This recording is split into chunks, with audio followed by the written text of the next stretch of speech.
Welcome to 3 on the Ones and Twos with your hosts, Tom, Cassie, and James.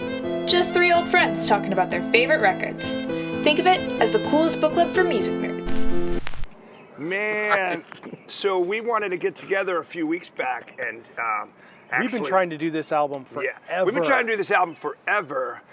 Cheers to Cassie, cheers to Greg, and cheers to everyone who watches this. We love doing this. Welcome to 3 on the Ones and Twos. Welcome to 3 on the Ones and Twos.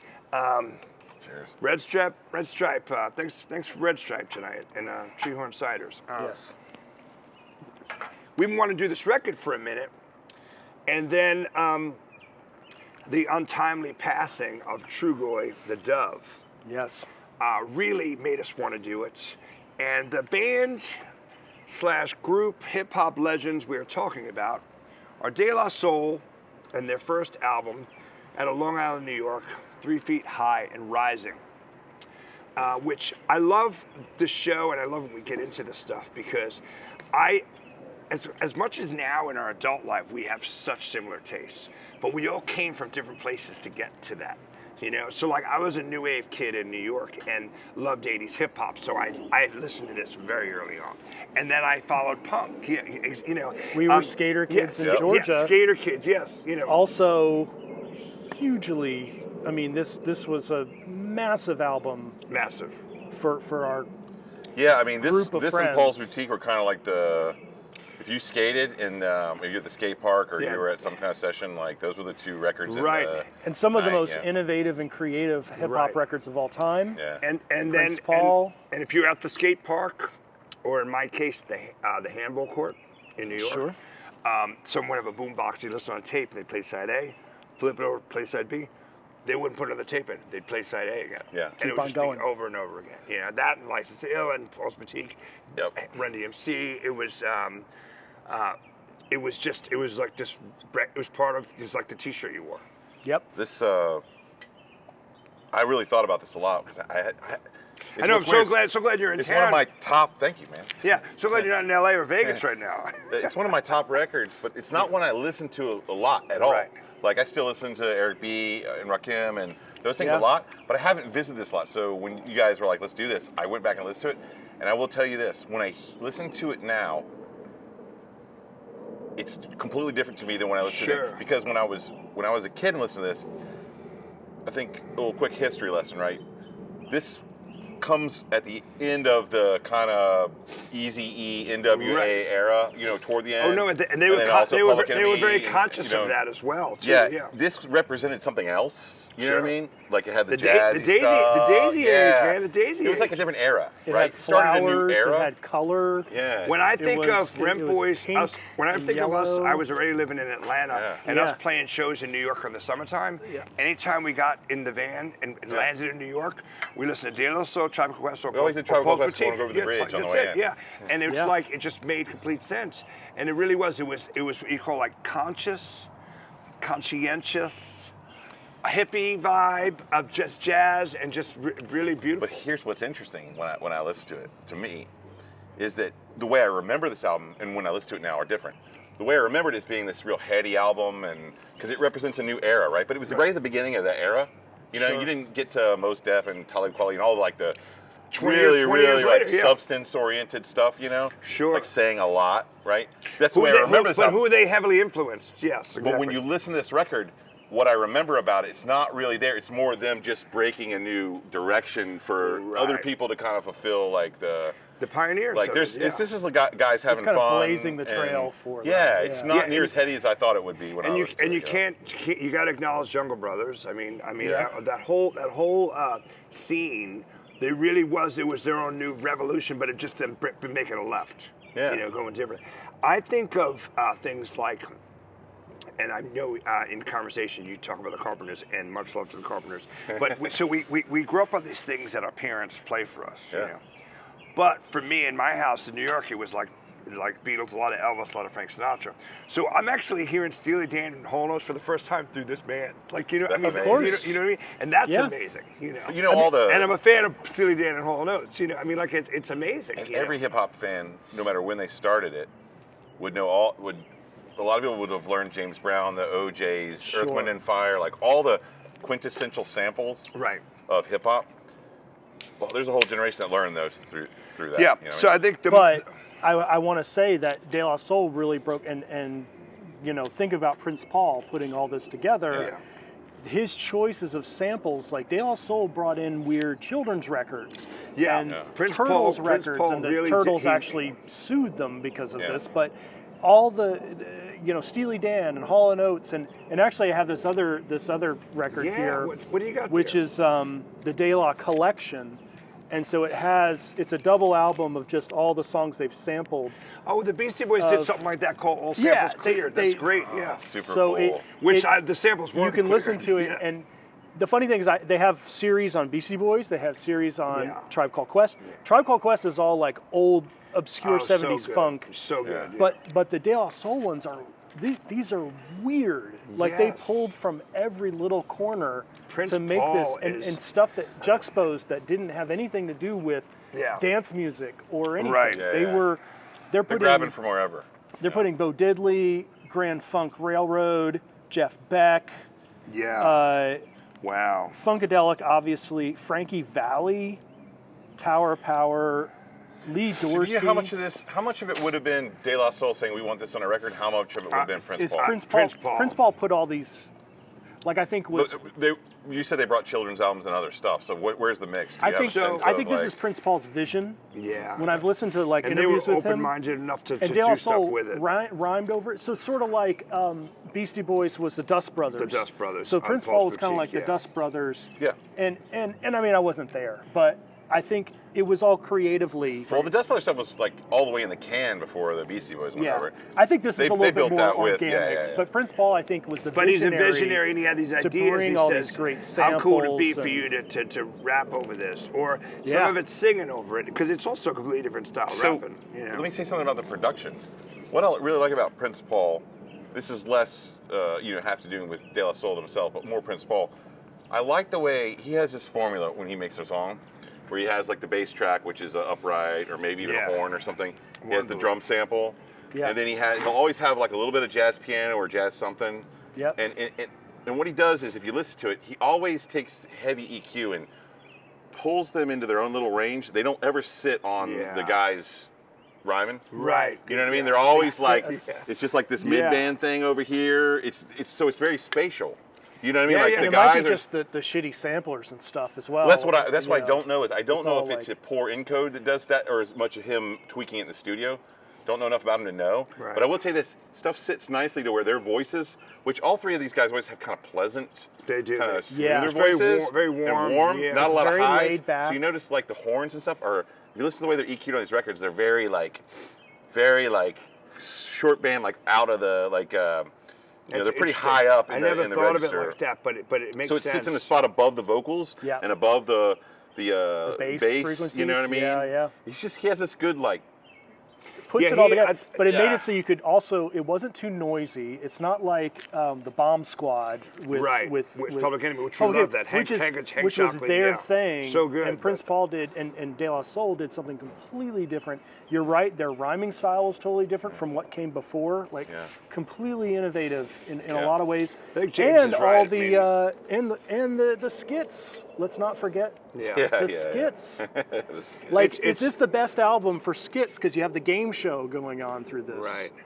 You know? Yeah. I'm thinking about other albums. I was thinking about the other day, like, what are the best skits? And I feel like the first skit or thing I think about is Grandmaster Flash at the end of the message where the cop busts them Yeah. and they're Yeah, like, yeah, yeah. oh man, blah, blah, blah, blah. Yeah. But Yeah.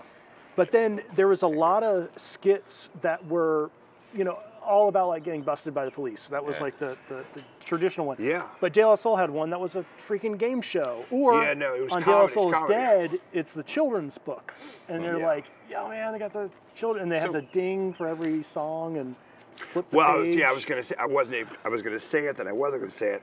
But for coming out, they had a really strong sophomore album as well. De La Soul is Dead. De La Soul is Dead. Unbelievable. I mean, Yeah. completely different, but just as great. it didn't have the traction in the skate community like the first one did, I think. Yeah, but, it It had attraction in the roller skate Yeah. community. Yeah, because they had yeah, a song yeah, roller yeah. skate jam and Saturdays. But yeah, I think James is right for the fact that Prince Paul probably needs to get more flowers, man. That guy was a visionary. He really was, man. I just like the vibe.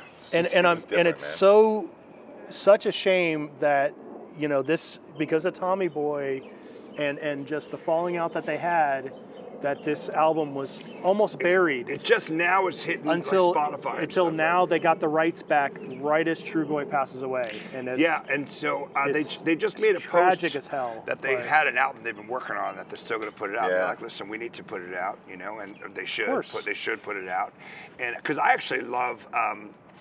Balloon Mind State. Like there's several records there that I love, But I have this. Just to say, this is the original like Tommy Boy version.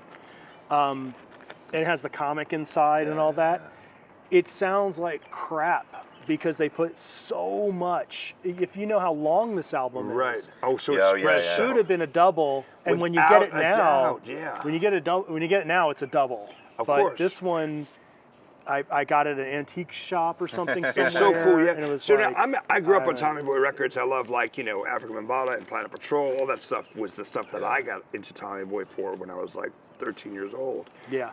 Which is amazing, he's sampling Kraftwerk and stuff, But what was the thing that happened? What kind of falling out? Did it have to do with the samples or have to do with them just not paying royalties? I think that there was a business, and I'm sure everybody could just look it up. Bad business deal. But I think there's bad blood business-wise between De La Soul and Tommy Boy, like usual. Like maybe we're not getting paid enough, we don't get the royalties, blah blah blah. This is happening, and it all shut down, and these records could not be available. They were not repressed.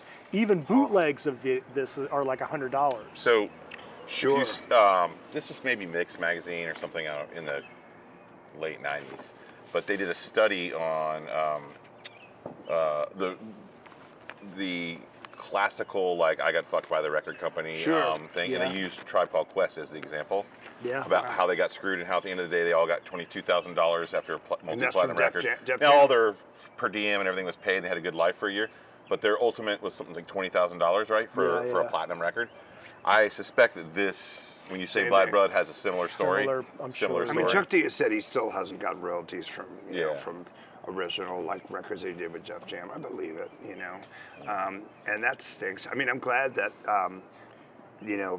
certain bands like Public Enemy could probably do well because they've survived and they can do a tour and people want to go see them. I just feel like it's a shame that Trugoy never got to see it. He never got to enjoy that bit of success. Came out on Spotify like a week after he passed away. And it was already in the works, right? Yeah, because I saw the pre-orders. Right. It's been not for that he a was long going to time. make a bunch of money. Pre-order, but at least get the recognition because I feel like this album and De La Soul is Dead for sure. A generation of people don't really. Our generation knows about it. We've grown up. I mean, it was really big. But if you're 10 years younger than us, you don't really know this album. Sort of not in the zeitgeist for another generation. And then the Daisy compared to Tribe Called Quest, compared to other albums, other bands like it from that time period. That like are Busta or Beastie Boys. Busta left to Leaves of the New School, and he's done very well. Yeah. But the thing is like, especially self-proclaiming that you have. You called your movement, instead of like we want to be the first thing from gangster rap. So we're flower rap. We're the Daisy Age. Yeah. And like, they should have gotten their flowers, and the poor man passed away. I agree completely. It's just it just started an era. I mean, I was, don't get me wrong, because the whole NWA Eazy-E era was kind of like the corollary to me listening to Black Flag or Dead. It was like punk rock. Yeah. Whereas this is more like the post-punk of rap. You know what I mean? Yeah, that's what I mean. Like Nation of Millions and Fear of Black Planet are two very important records to me. Yeah. But this is just as important. Yeah. I do feel like this kind of 1987, 1988 era though was because of before the sample laws changed and everything got clamped down. It was sort of this golden era of creativity of these albums that I feel like it got stifled, that they never really realized. And I do think, gangster rap and stuff that was more hard-edged continued on because it just had legs, it kept on going, and it went into the 90s. Well, and a lot of that, I feel like probably died in 94, would you say 95? Yeah. And a lot of, you want to call like more hardcore, like hip-hop, or gangster rap stuff, they I love it, man. We've got Yeah, fireworks so- going on. The two main beats that they gunfire. sampled were either Funky Drum by James Brown or a George Clinton beat. Sure. And then they were creative with that and made noises and like in the Bomb Squad, weird horns and stuff and sirens going off over it, But this clearly was coming from like what Tribe was coming from jazz. This was coming from 70s and 80s easy listening, which is amazing. Like we were talking about that AM radio stuff, and it's amazing. Insanely creative. That is like untouchable. And I feel like I said, because you couldn't sample anymore, Right. it could have gone so much further. I feel like, and the laws kind of clamped down and stifled. There are a lot of similarities, not with the vocals, but the sampling and the production style. There are a lot of corollaries to Paul's Boutique in that era. Sure. And Yeah. whereas the Beastie Boys don't have like what you would call skits as much on that one, it does move along in a way that's Sure. kind of like, It flows like all that. kind of stuff going on. It's an album, When I had it for on a sure. cassette, I wouldn't have been listening to it on CD yet. Like this would have been like a year These before I were started definitely getting CDs or something. tapes at the park, So Yeah. tapes, you just let it run, right? Like Yeah. on CDs, I would say now there's a couple things on here where you would be like, I've heard that before, boom. You Yeah. just go past it. Totally. But this was designed to be like just like this thing. It you know what I mean? flows, this is what you do in the next hour. So you knew all of this record. It wasn't like you were picking your No, I favorites. mean, I had the tape, of course, too. Yeah. I wish I still had my tape. Yeah, but me too. But even when it's come out now, like when it got on streaming, it feels weird to not listen to it front to back, because Yeah. you're now programmed. You're going to put on. I'm going to make a playlist of like Yeah. the first two albums, and I'm going Right. to listen to them on shuffle. And it's like, wait a minute, no, that doesn't No, work. something doesn't It has feel to right. start with the game show, and you have to go through, the magic number, all the way to Potholes in Boutique My is just like that, Lawn. too. Totally. And Paul's Boutique has to start with, To All the Girls, with the beginning, Yeah. all the way to the Yeah. end of the B-boy bouillabaisse. And then I guess about a year later would have been Tribe Called Quest, a year and a half later.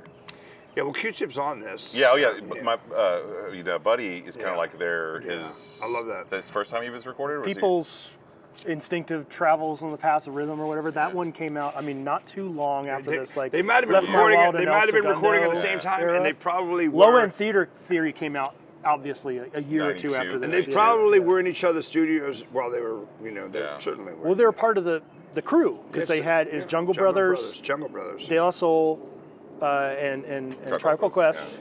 And Prince Paul was the RZA before the RZA came. Like he really was the visionary before. Yeah. Like that came out. He really said, "Let me put this guy's so good at this. Let me have him hang with this guy." And so, continue. No, go ahead. No, go ahead. I was just going to say, who got to see them live? I never saw De La. I've seen the Beastie Boys 9 times because, New York, you saw them a lot, that's insane.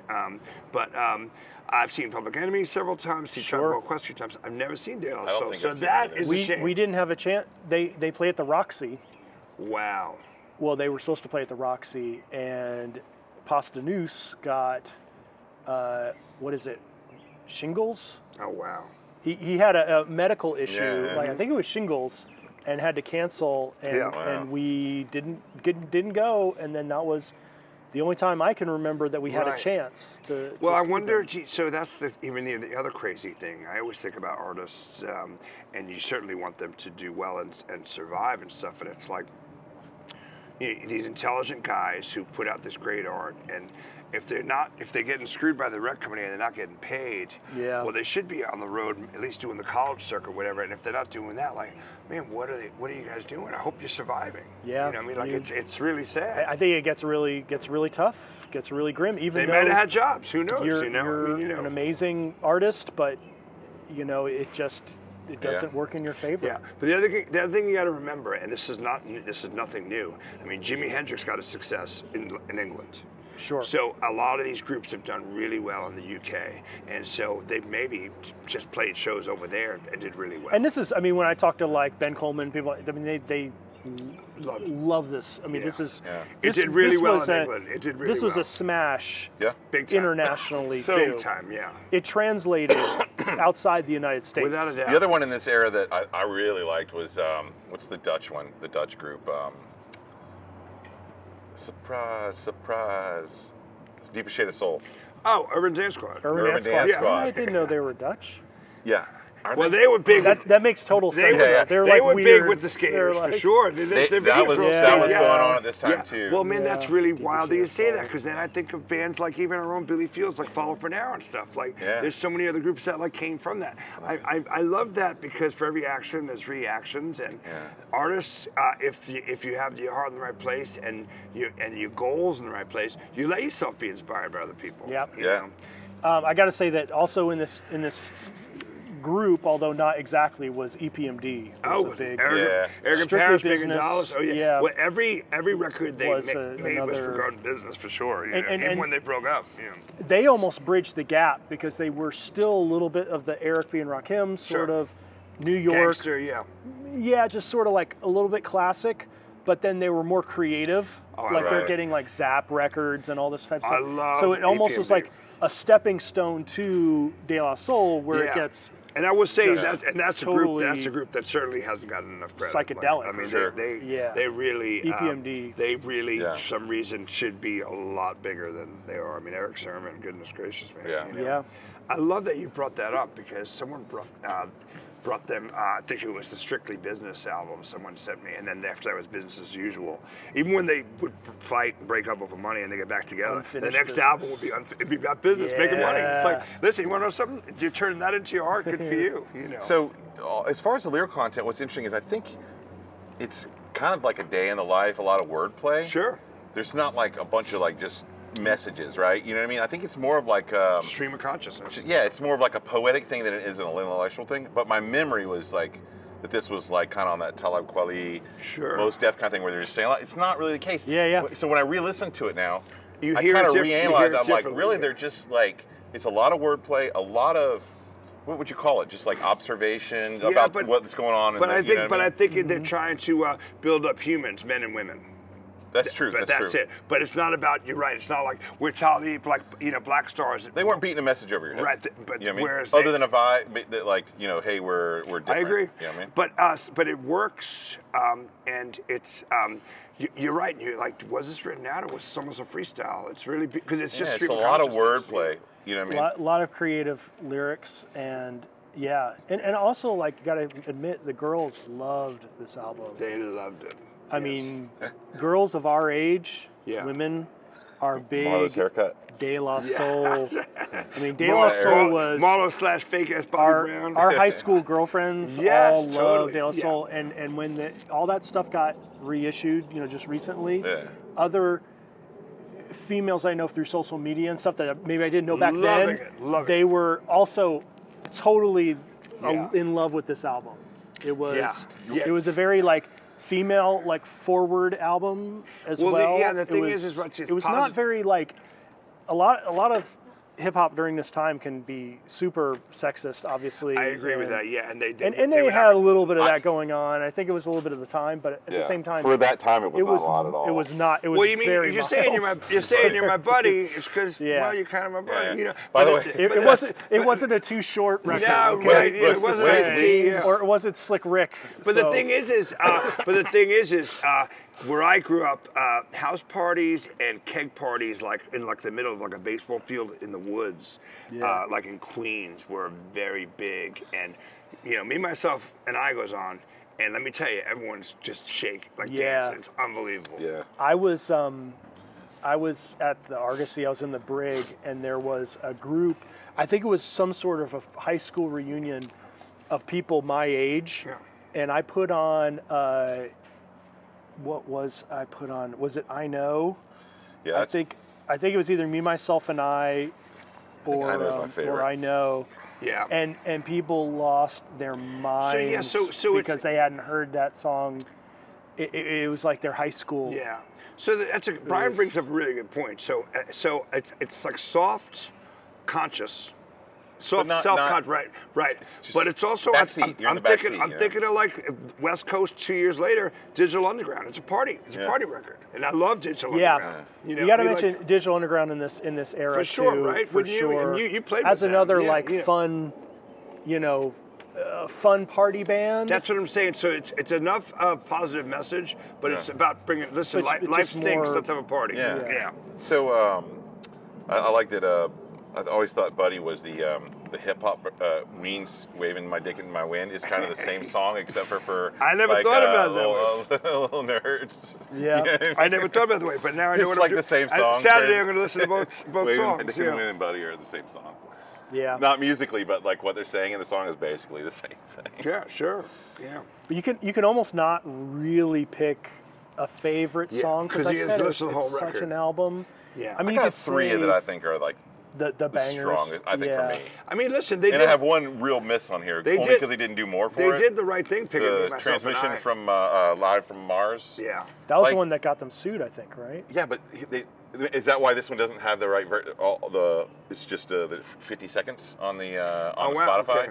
It might be Yeah. because Oh, I wow. think there was a sample from the Turtles Yeah. that where like the Wow. producer they sued. Yeah. So what they've done the on hell out of Spotify them. is they've like Truncated it? truncated it into. Because there's a certain amount of seconds less than you can have that. You mean? I don't know because I don't have the vinyl, so I So- don't have a way to compare it but- except for my cassette. You But know? I think they did the right Yeah. thing picking me, myself, and I. It is a great pop Yeah. song. It's a I great think pop song. the other one, the Ghetto Thing one, I just like the way that sounds. Like I Ghetto think Thing it's my has a favorite great, like- rhythm. You know? Yeah, it's all detuned, sort of like And you know what's funny about this? gruff. About 3 on the Yeah, ones kind and of gruff. It's kind of like also some kind of Boogie Down Productions kind Yeah. of. like- yeah, Naughty by Nature. I mean, there's elements of like stuff that came out that you could tell they influenced people 3 years Yeah, I like later, Plug you know? Tuning too. That's another one I really like. The crazy thing about this show is, especially like right now, just the three of us, you know, whether it's the Hamble Court or skateboarding or BMX, you know, or guys who love like punk rock, it's like there really are 25 or 30 like hip hop records that eventually I want to talk about. Yeah. Just so important that are, might as well been part of like a thesis in college. You know what I mean? We were alive, or we were like getting into music seriously right at a time. very right time in our lives 100% for right time. this era of this innovation in music of Sure. all types, but especially hip hop. I think late 80s, mid to late 80s, I mean from like 85, 86 of like the first Run DMC record, Yeah, man. the first Ice-T record till about 92. KRS-One, Just- Rakim. I mean, just Run blew DMC up. kind of. I mean, like Yeah. I'm sure it's hard to say they don't probably get enough, but they probably don't get actually enough credit for. My memory of hip hop agree. goes like this. I mean, I knew they're Grandmaster so, Flash. they're so important. They're so And I knew the important. Blondie Rapture song, and a couple Sucker things. I knew whatever they played on Night MCs. I Tracks. bought Sucker MCs when I was like 12 years old. So on it Night blew me Tracks, away. they would always play Grandmaster Flash, Don't Push Me, you know, and then Blondie, and Yep. so that was my knowledge of hip hop Right. until Yo MTV Raps. what's You hear, that? so you hear No, like no, rock until box. they put Rock Box, until Rock Box Okay, came on. yeah. And they played it on 69. And they even played it on the rock Yeah, shows sure. there. They played it on every kind of Sure. format, you know. And it's still great. And Sounds to great. my Go mind, Rick Rubin, I that guess, is yeah. what kind of like broke it all open to my memory. And also, And listen, License and to also Ill, of listen, course, and too. also Yeah. listen. Run, man. Like his voice is shot now, but man, I mean, and both them great, him and DMC. But Run, like Joe Run Simmons, like he was probably one of my favorite. Him and Chuck D were probably like my favorite voices back then.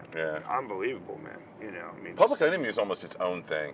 It was like a cult where Yeah. me growing They're up, you know what I mean? more the Almost not a- they're more the Because class. like They're I more was the like, I really gotta understand what these they're guys more are the saying, class you know what I than they mean? are Grandmaster Flash. Didn't really Yeah, matter sure, if I didn't yeah. pick up on everything they were talking about in this.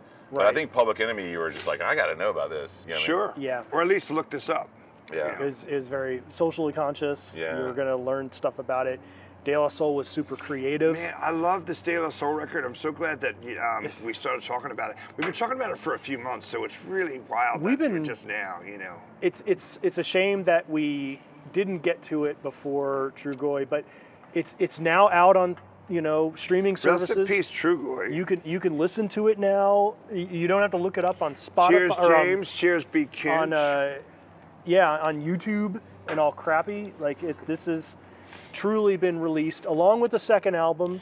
You have to check out the second album. Actually, in Balloon Mind State, and then Yeah. so I guess they've done AI1 and AI2, and right now they're about to drop AI3, and I'm really anticipating it. Yep. And the other thing that is crazy, it is wild, is when they did the Balloon Mind State, they departed from the sounds of this and Sure. and De La Soul is Dead, and it was completely different, and that really could have just destroyed anybody, but somehow they made something new. It just didn't get enough like it's an underrated group. Well, Like, they're also a band that every album is totally different, Exactly. that evolved, Yeah. that hip-hop bands don't do that, No. except for Beastie Boys, of Yeah, when course, they did Check Your because Head, they yeah, will for sure. they'll take 7 years between albums, and then they're a Yeah. different band all of a Right, sudden. yeah, But for De sure. La Soul also, in a way, did that, like that every I can album. see that. Yeah. So they played the West End a couple times back in the Wow, 90s. man. And I think it was on campus at, it wasn't at the little club there in the downtown West End. Wow. Where, the one that Biz Marquet played at. But I think it was at like, Biz should be mentioned as well because he was doing some Another great samples Biz. and drew such good party Going stuff Off is right a around great that album. time. I Yeah. think he had a couple of heavy sampled albums. That, I think they played like Morris around that Brown time. or something. Because I remember seeing all the posters on the telephone in the Yeah. West End, like De La Soul's playing, and it was in the West End. And I Wow, don't know why that we would have been wouldn't so. have gone, That but would have been so would've cool to something see. Yeah. Everything on here, I mean, like, I'm just looking at it now, just thinking, I mean, like, There's so many random They're- little songs Yeah, that's it. that are almost It's all little. good. That's what makes it such an album. It's like there's a few singles, like there's like Right. 4 or 5 like true singles, And the rest is but a lot of snippets like art, weird yeah. little interludes. Also the skits, also just weird little half songs. Yeah, was for Me, sure. that are Myself, and really I the first cool. one you heard? It has to be the first one I heard. I would guess because I mean I was probably 15. Potholes in My Lawn was the first. That might have been- Was their I first. really like that one. Their first video. Was it? It was like on Super 8. They like made it. It was like their first single that the album came out after. Is Wow. Potholes in My Lawn was the first one on MTV. I can't really say But- enough I mean- for someone that didn't grow up in this era, like what this represents, like for Without the a future doubt. to me. Without I a mean, doubt. I got a license, music's Yeah. changing. It's You're not driving, all gonna, you're you know what I mean? skating, It's like, you're it discovering just represents yourself. something, And It's you probably And you think about like somewhat intentional, like but a lot of Tribe, it is just Jungle the moment. Brothers, Yeah. Tribe, Jungle Brothers, Prince Paul, De La Soul. Talk about underrated LONS. I mean, Leaders of the New School. I mean, Busta Rhymes came out and did really well after that. But Charlie Brown, like, that was the first couple of Leaders of the New School records. Like, unbelievable. Like, so man, those are 2 or 3 really big summers of like creative stuff coming out. Yeah. Yeah. Like, unbelievable. I think Busta Rhymes is my favorite voice Oh, he's of the all best. time. I just love his voice. He's awesome, man. I tell you, He needs to be doing nursery rhymes. I'll tell you an awesome story. I think I've told you this before. We were at a show in New York because my buddies Andrew and my skating buddies in New Jersey. Lil Wayne loves skating and wants to skate, so Yeah. he looks up to a lot of my friends in New Jersey, whatever. And so we were backstage at a Lil Wayne show in New York. Lil Wayne and Drake. By the way, great show, and both guys were so nice, awesome. This is like 2014, whatever. Busta Rhymes there with his whole crew. I see this guy come up to him. Short Korean guy. He's a cop. He starts talking to him, whatever. And I'm like, what's going on? Next thing you know, and Busta he's so huge. He goes, what? He goes, what? And he hugs dude, whatever. They went to high school together. Busta left his crew the whole night. And for 5 hours, he's hanging out with this little Korean dude. He's a cop. And he's like, oh, how's so-and-so do it? And they're just talking the whole night. That's And awesome. like, they're like, yo, you want to go hang out with Drake on the bus? I go, no, I'm just watching Busta talk to this guy he went to high school with 20 years ago. Yes. It was. I'm just gonna be a fly on the wall. Cheers to Busta Rhymes for being a good Yeah. man. I mean, isn't that amazing? Like it's Yeah. unreal, man. He speaks volumes, man. Yeah. I've listened to interviews with him. He's a very intelligent dude. These guys are intelligent, man. Just props to him, man. I'm glad they're going to push through and continue doing it. Yeah, I mean, I'm glad they got their day in the sun, even though Trugoy didn't make it. But I mean, for Plug One and what Trugoy was, I'm always going to get confused because Pasta Noose was Plug 2, Yes, right. Trugoy was Plug 1, and Mace was Plug 3. Yeah. Right. Anyway, I'm really glad that they're getting their recognition at least at some point. Yeah. And having their little victory lap. There's a Yeah. lot of celebration around them. Yeah. And I agree. they made one of the greatest, most innovative hip hop albums of all time. Yeah. And Yeah. of the 80s for sure. Hands down. And down. out of out of an art form that had only been existing for 10 years at that And you're point. okay. it's- We love talking about inspiration on this album, on this Mm-hmm. show of ours. So you wouldn't have Kanye West, Talib Kweli, you wouldn't have Mos Def, you wouldn't have Pharrell. Like these guys are the ones who influenced that next generation of artists. Yeah. Hands They down. said they Like I said, kind they of pointed in that kinda are- direction. More so than Paul's Boutique or Big time. any of the contemporary. I think this is the album that kind of signifies that, like, another era. Without a doubt. You know what I mean? Without a doubt. This is like the lineage, like, of all the things that came to be, that this is kind of the start of it in my mind, of that style. What do they call that style now? Like, it was jazz, hip hop, conscious. You know, they have all kind of different kind of. You know, they've described that kind of scene. Well, in a that's lot the of funny ways, thing, because but- it's associated with hippie and jazz, but really it's AM like golds, like hits. It's like, you know, it's unbelievable. Other than the flower motif, I don't really get the hippie connection as much, because I think it was them just having fun. And exactly. It was like, this is going to sell, and good for them. And also, they're like, we want to be the dichotomy of the gangster stuff. Those are our brothers, they're our homeboys, but let's do the exact opposite. We're gonna be Yeah, I mean, shout out to all So it of was it. creative, and then they got props from all those guys anyway. So I mean, you know, Chuck D said the nicest things about Trugoy. You know, I followed Chuck D, and he said he was, you know, legend, beautiful dude, you know, and like just rad, you know. I mean, okay, so right now, if you were like to go look at how kids consume songs, Sure. where would this sit with contemporary consumption? Unfortunately, they might not even well, find I'm saying how it's being consumed right now, not over the last 10 years, because it wouldn't have been on Spotify, or there's like, but like, if you look at it right now, what people are listening, is this getting its traction that maybe it deserves? No, I don't think so. But the Spider-Man multiverse, whatever the album or not, the movie that came out, the one that's animated, Spider-Man. So my daughter knows the magic number because it's in that movie. And I was playing it when it came on, and she was like, "Whoa, wait a minute! Like, this is from the Spider-Man movie." So it shows up here and there. That's I guess because of Gorillas, they would have gotten a little attention. Totally. David Albarn, that's a great point. And I love everything he does. But we talked about this on just the last episode, me, you, and 1499 over here. 1499. But no, it's like, because we're fans, that's why we even do this. And I need to, you know, like, that's so great that your daughter discovered her from that. Like, that's incredible. As long as you're discovering it, right? I mean, like, you know, sure. Malcolm McLaren certainly had his enemies, but he had a 7-inch called Buffalo Gals. 2 Buffalo Gals going around the outside, not to be confused with Nina Cherry's Buffalo Stance. My point being is, like, Eminem basically has a song where he does that same thing. You know, going around that side, and like so many people discovered Malcolm McLaren because of Eminem, but I'm like, that's great.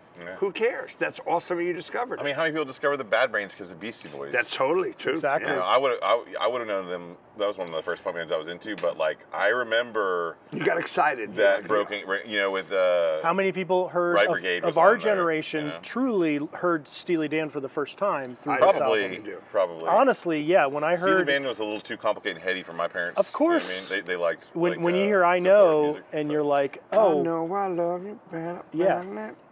And then you hear the original and you're just like, how? That's amazing.